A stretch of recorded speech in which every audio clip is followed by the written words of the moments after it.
Quando Getúlio chega ao poder, seja por intenções anteriores que a gente não conhecia, seja por imposições daquelas circunstâncias, ele se transforma num personagem centralizador, ao mesmo tempo modernizador do país e com fortes traços autoritários.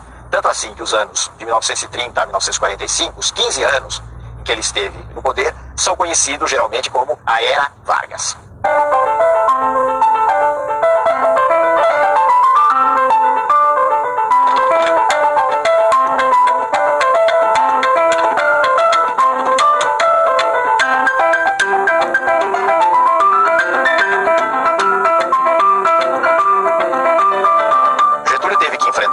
Internos do seu governo, das forças que o apoiavam e problemas externos da oposição. O problema maior que Getúlio teve que lidar entre as forças que o apoiavam talvez tenha sido o problema do tenentismo. Porque os tenentes haviam apoiado a Revolução de 30, mas tinham suas ideias próprias a respeito do que devia ser feito. Então houve um verdadeiro confronto entre o governo Getúlio e os tenentes. O confronto nunca foi um confronto armado, entenda-se bem, foi uma disputa política. Esse confronto acabou terminando com um triunfo do governo Vargas. Então, os tenentes ou saíram do exército, ou se integraram em alguns movimentos radicais, ou em sua maioria passaram a apoiar o governo Getúlio.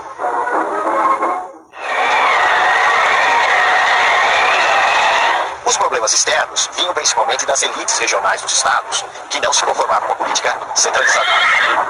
O caso mais grave ocorreu nas relações entre o governo central e a elite de São Paulo, a elite paulista. Na realidade, Getúlio maltratou a elite paulista. Ele não teve o jogo de cintura que ele teria mais tarde com as várias forças sociais com a elite paulista. Isso deu origem a muitas resistências e acabou gerando a Revolução de 1932.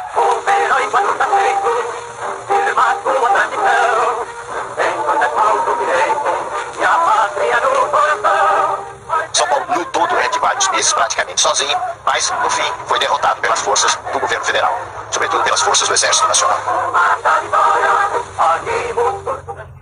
A Revolução de 1932 foi chamada de Revolução Constitucionalista porque os revolucionários queriam que fosse interrompida a ditadura que Getúlio tinha implantado, que ele denominou de governo provisório, ele não falava em ditadura nessa época, queria interromper com a convocação de uma Assembleia Constituinte para se aprovar uma Constituição no país e se implantar um regime democrático. Nesse sentido, a Revolução foi vitoriosa. Ela foi derrotada pelas armas, mas ela pôs na ordem do dia a necessidade que havia de se dar uma forma legal para o país. E se interrompeu o governo que Getúlio estava chefiando e que era chamado de governo provisório. Então, Getúlio Vargas convocou eleições, que foram realizadas em maio de 1933, para uma Assembleia Constituinte. Essa Constituinte aprovou uma Constituição em julho de 1934. 16 de julho de 1934. A República Brasileira tinha sua segunda Constituição. Jornada de 8 horas, proibição de trabalho a menores de 14 anos, repouso semanal obrigatório, férias remuneradas, alguns... Mas talvez, do ponto de vista político, a coisa mais importante da Constituição de 1934 foi a instituição do voto secreto. Essa Assembleia, depois que se reuniu e aprovou a Constituição, foi ela mesma quem elegeu presidente da República por voto indireto, o Getúlio Vargas. Em frente ao Palácio Tiradentes, o povo assiste à chegada do carro presidencial. Uma delegação de constituintes recepciona o chefe do executivo. O recinto da Câmara dos Deputados estava completamente lotado. Há 8 anos que não se realizava uma cerimônia desse gênero.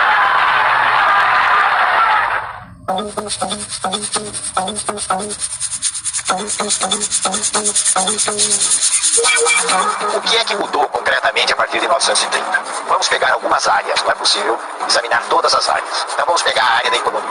O que aconteceu durante os anos 30, até o final dos anos 30, foi o fato de que o Brasil tinha condições de produzir café numa escala muito maior do que o mercado mundial em crise podia absorver. Então se realizou toda uma política de queima do café. O governo comprava o café dos cafeicultores, queimava o café para regular a oferta no mercado internacional.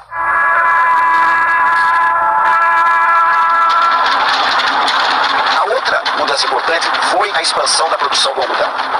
Então, nesse momento de crise, o algodão, de certo modo, veio em socorro das exportações brasileiras.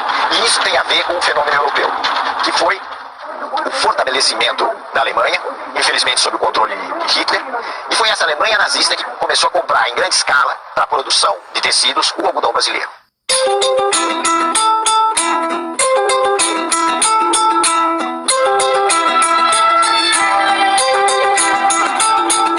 O impulso inicial dessa industrialização brasileira no pós-30 foi proporcionado exatamente pelas condições da crise mundial. Como era complicado importar mercadoria acabada, produtos industriais acabados, porque o R$1.000, que era a moeda do tempo correspondente ao real, tinha se desvalorizado, e porque ele não existia R$1.000 em quantidade suficiente, porque o Brasil não exportava da mesma forma que exportava antes de 1930, o país foi incentivado a substituir essas importações. E essa substituição se dá com a produção interna de bens industriais. As dificuldades de importação impulsionam e tornam realidade velhos projetos de transcendental importância para o desenvolvimento do país.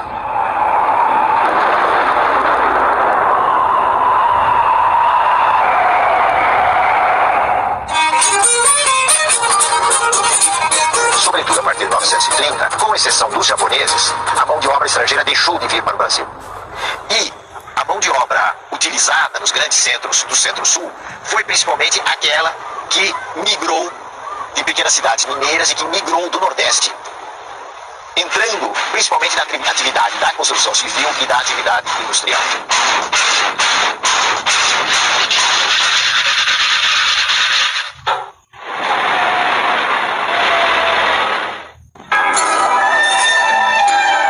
No nível federal, as reformas implantadas por Getúlio tiveram vários objetivos. Um deles foi a implantação de um ensino técnico, demonstrando a preocupação com a industrialização e com a mão de obra qualificada. A outra coisa foi a melhora da qualidade do ensino e a padronização do ensino nos níveis secundário e nos níveis universitários. Tudo isso foi muito importante, mas nós não devemos esquecer também o fato que a política getulista liquidou as condições de existência de um sindicalismo autônomo, isto é, de uma organização própria dos trabalhadores. Ele fez tudo isso de cima para baixo, autoritariamente, como era o seu estilo. Um outro traço inovador, entre outros, dos anos posteriores a 1930, foi o surgimento de movimentos sociais, em maior expressão, maior quantidade. Dentre esses movimentos, nós devemos destacar principalmente dois. Um de extrema direita, que era o integralismo, e um de extrema esquerda, que era o movimento comunista. O movimento integralista estava inspirado no fascismo e tinha como seu líder mais importante Plínio Salgado, que era um político de São Paulo, um jornalista e um político de São Paulo. E foi organizada em nosso país uma gremiação política que tomou o nome de Ação Integralista Brasileira, a qual se caracterizava, sob modo, pela formação de milícias uniformizadas com camisas verdes e pelos marciais desfiles que realizavam. Os integralistas eram nacionalistas, totalitários, adversários das liberdades democráticas e acreditavam num regime sustentado por um partido único. Eles apoiaram Getúlio Vargas na esperança de que através de Getúlio eles chegassem ao poder. Getúlio lhes deu alguma corda até o golpe do Estado Novo, até novembro de 1937. A partir daí os integralistas foram marginalizados, uma parte deles tentou um golpe que fracassou e o movimento deixou de ter importância maior na cena política.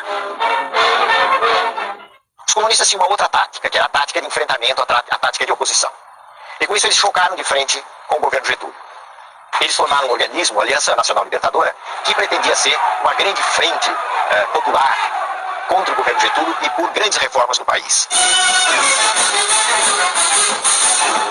O governo fechou a Aliança Nacional Libertadora, aplicou à aliança uma legislação repressiva, que era a Lei de Segurança Nacional, e colocou os comunistas na ilegalidade. Eles partiram para uma iniciativa de revolução que, na realidade, acabou resultando numa verdadeira aventura, que foi a chamada Intentona Comunista de novembro de 1935.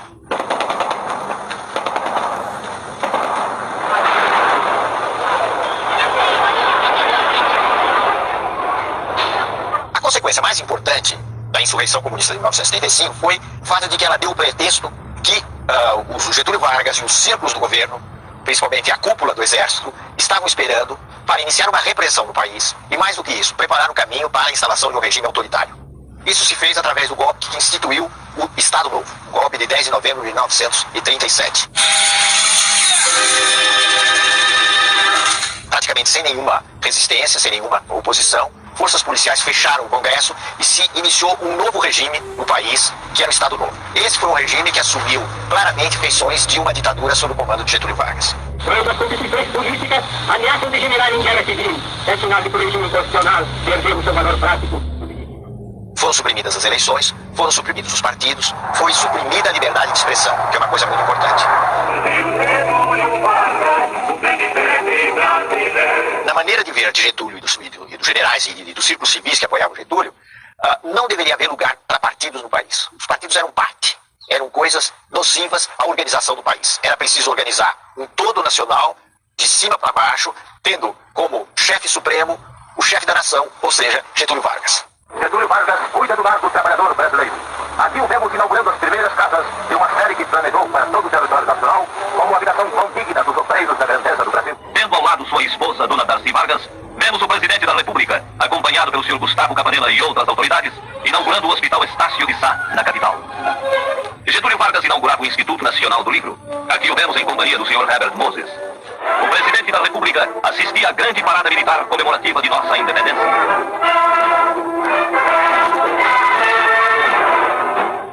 O presidente Vargas, acompanhado pelos generais Eurico Gaspar Dutra e Góes Monteiro, procedia ao lançamento da pedra fundamental do novo Palácio da Guerra.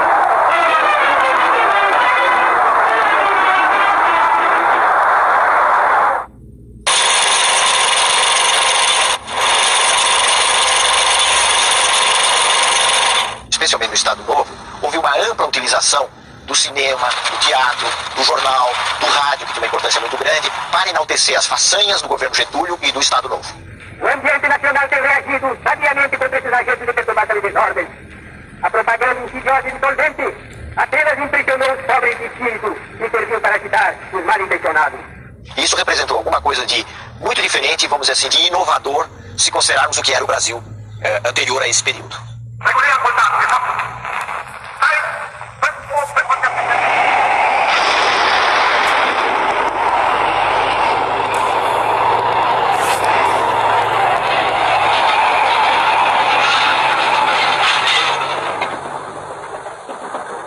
Com o início da guerra, em 1939, o Brasil acabou tendo de se definir. E Getúlio, que até 1941, mais ou menos, mostrara muitas simpatias pela Alemanha e pela Itália, acabou se inclinando pelas forças democráticas.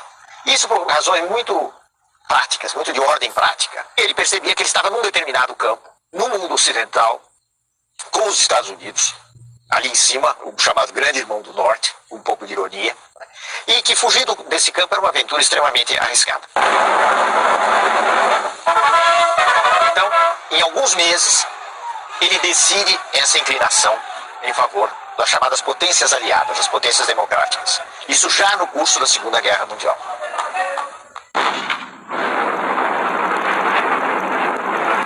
Aí as investidas dos alemães contra a Marinha Brasileira levaram mais rapidamente à ruptura de relações com os países do eixo, Alemanha, Itália, depois o Japão, e finalmente a declaração de guerra contra esses países. Aqui esta manhã, para receber uma nova ponte missionária que justamente nesse momento está chegando para utilizar os combatentes contra os avanços quatro jacados na frente da guerra. É a ponte missionária brasileira. A primeira força do Brasil, a primeira da lei Brasil, está trabalhando no mar. Esta ponte missionária é nada pública. A razão da disciplina. O Brasil se reuniu no seu exército para estar sendo salvador lá que está na frente da guerra. Estamos embarcando agora. Vocês certamente ouviram o nome do seu passo de lata que está pela frente do grande transporte do mundo.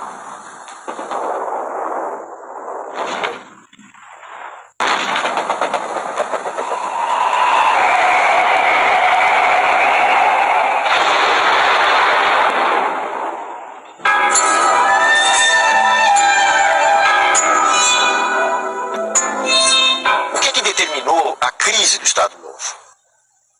Houve fatores externos e houve fatores internos que se conjugaram, que se juntaram. O fator externo foi a vitória cada vez mais anunciada das forças democráticas no mundo na Segunda Guerra Mundial. Então, é como se todas aquelas antigas ideias que vinham do começo dos anos 30, todas elas autoritárias, entrassem em crise, se desprestigiassem, e a ideia de democracia, o direito de intervenção na nação, nos destinos da nação, se tornasse uma ideia muito forte. Getúlio foi sensível a essa situação nova, esse novo quadro que começou aí por volta de 1944, mas, ao mesmo tempo, ele fez uma jogada arriscada. A jogada foi tentar se apoiar num certo tipo de mobilização popular, como ele nunca tinha feito no passado. Para isso, ele foi encontrar apoio naqueles setores políticos e de trabalhadores que o haviam sempre sustentado.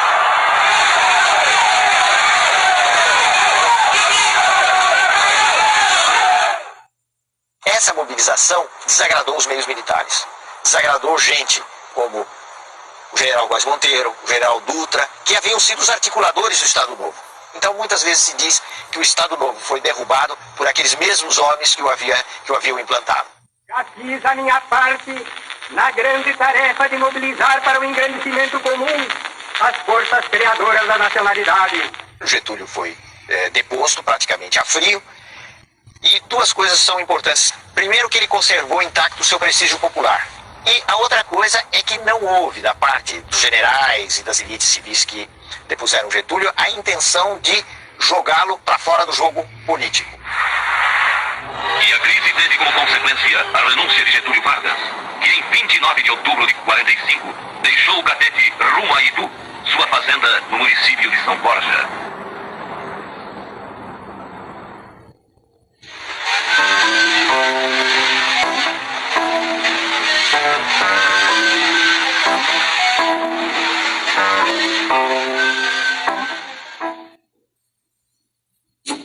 No próximo programa, o Brasil escolhe o caminho das eleições. Os ventos de liberdade trazem Getúlio de volta ao poder. Novos impasses empurram o presidente para o suicídio. O fim do Estado Novo e o período democrático. Organizar o trabalho nacional segundo os princípios cristãos da justiça social, sem abalos econômicos. O trabalhador brasileiro possui hoje seu código de direitos. Um pouco antes da queda de Getúlio Vargas, começou a constituição dos partidos políticos que iriam existir durante os anos democráticos entre 1945 e 1964. Os principais partidos, ao lado de outros, mas os principais partidos foram a União Democrática Nacional, a UDN, que representava os opositores a Getúlio Vargas. O PSD, que era, de certo modo, uma invenção de Vargas, representando, sobretudo, a burocracia do Estado Novo e setores rurais. Finalmente, o PTB, o Partido Trabalhista Brasileiro, que era também um partido imaginado por Getúlio Vargas, pretendendo organizar a classe trabalhadora urbana. Depois da queda de Getúlio, o poder foi assumido pelo presidente do Supremo Tribunal Federal, José Linhares, e foram preparadas as eleições para 2 de dezembro de 1945. Getúlio participou como candidato da eleição, o que é uma demonstração de que ele foi afastado do poder, afastado da presidência, mas não afastado do jogo político. E como naquela época se podia candidatar por vários estados, ele se candidatou a deputado, a senador, por São Paulo, pelo Rio Grande do Sul, e acabou sendo eleito por todos esses estados. Acabou, inclusive, tendo que fazer uma escolha, naturalmente, e tornou-se senador pelo Rio Grande do Sul. Meu nome é Rio Grande, eu sei que nasci para ser tradição. Dois principais candidatos disputaram a eleição.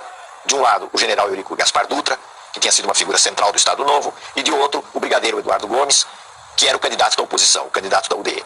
Curiosamente, os dois eram militares, mas a gente pode dizer que Eduardo Gomes era um militar liberal e Dutra vinha da tradição autoritária do Estado Novo.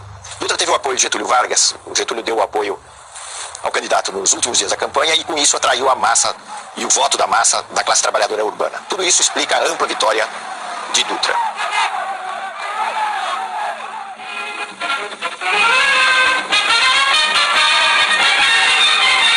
Ao mesmo tempo em que se procedeu a eleição de Dutra, se procedeu a eleição para uma Assembleia Constituinte, isto é, a eleição de figuras políticas encarregadas de elaborar uma nova Constituição.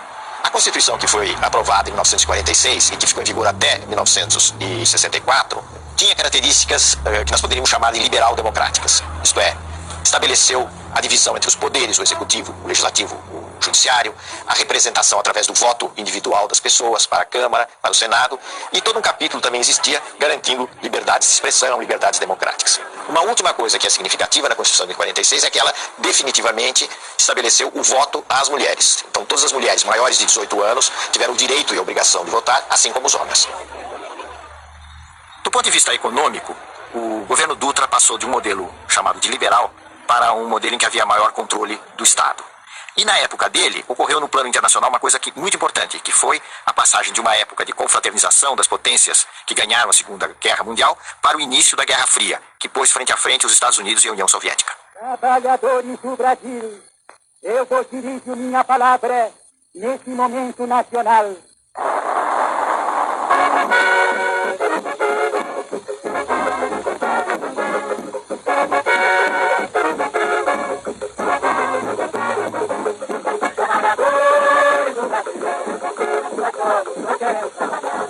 Nas eleições de outubro de 1950, lançado pelo PTB, Getúlio alcançou a vitória, enfrentando mais uma vez o brigadeiro Eduardo Gomes pela UDN e um candidato obscuro, Cristiano Machado, pelo PSD. Apoiado socialmente por setores que iam desde o empresariado até a classe trabalhadora urbana, Getúlio, pela via democrática, chegou novamente ao poder.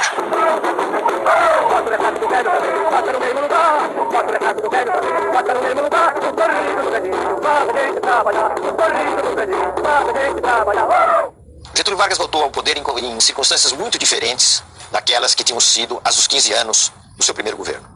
Porque agora ele tinha que lidar com um processo democrático, com uma situação muito mais complicada do que ocorrera, sobretudo no curso do Estado Novo, em que ele tinha um controle muito forte do poder. Ele teve que lidar com divisões no interior do Exército, disputas no interior do Exército, disputas na sociedade e um quadro econômico que foi se tornando complicado, especialmente com o agravamento da inflação. Na área da economia, do grande modelo, digamos assim, da grande orientação econômica, nós podemos dizer que não houve um corte com o advento, com a instalação do período democrático. Por quê?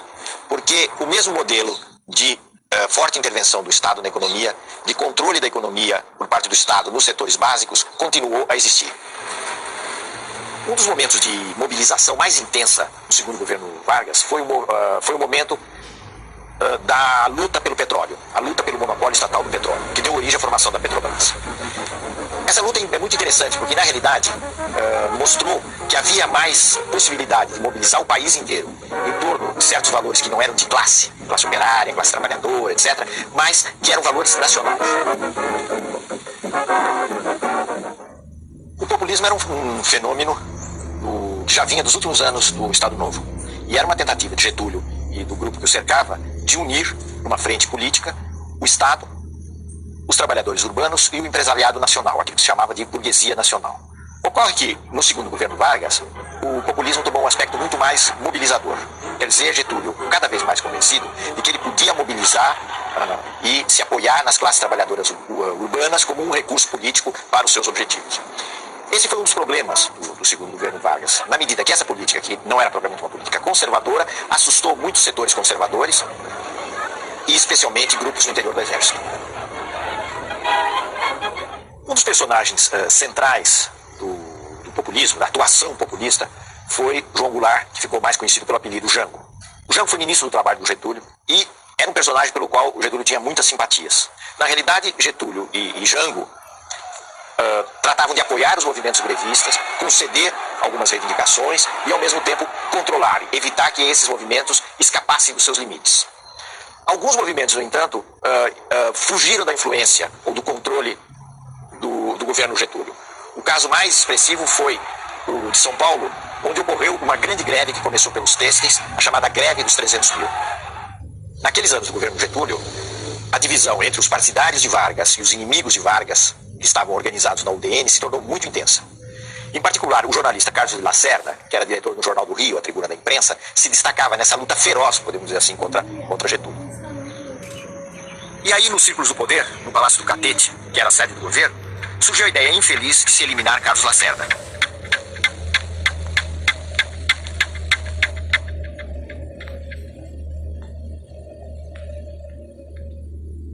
O atentado contra Lacerda foi um verdadeiro desastre. Primeiro porque o atentado em si era uma ideia absurda, indigna, e depois porque toda a ação foi muito mal executada. resultando na morte de um companheiro de Carlos Lacerda, que estava ao lado dele quando ele entrava no seu apartamento na rua Toneleiros, no Rio de Janeiro. Esse amigo de Lacerda era o Major Vaz da Aeronáutica, que se transformou numa espécie de mártir e de emblema dos opositores de Getúlio. A morte do Major Vaz teve um efeito eletrizante, começou-se a acusar os íntimos de Getúlio e o próprio presidente da prática de corrupção. O próprio Getúlio falou que havia um mar de lama à volta dele, que ele não conhecia, e ele realmente se sentiu encurralado e acabou dando um tiro no peito em 24 de agosto de 1954, deixando uma carta chamada famosa Carta Testamento de Getúlio Vargas.